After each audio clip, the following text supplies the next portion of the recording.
মাঝে মাঝে মানুষের কথার আঘাত এতটা গভীর হয় আর এতটা জঘন্য হয় যে মানুষের একটা বাজে কথা আর বাজে ব্যবহার আমাদের সারা রাতের ঘুম কেড়ে নেয়, আমাদের জীবনের সুখ শান্তিকে একদম হারাম করে দেয়। এজন্য মাওলানা তারিক জামিল বলেন যে अगर जिंदगी में खुश रहना चाहते हो तो जवाब देना ना सीखो, चुप रहना सीखो।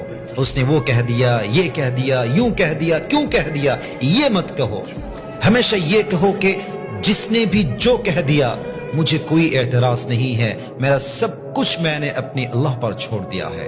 মানুষ যাই বলুক আপনি চুপ থাকবেন, জবান বন্ধ, কান বন্ধ, অভিযোগ বন্ধ, আপনার সমস্ত কিছুকে আপনি ছাড়বেন আল্লাহর উপরে। আপনার মনের সুখ আপনাকে দান করবে একজন, বলেন সবাই তিনি কে?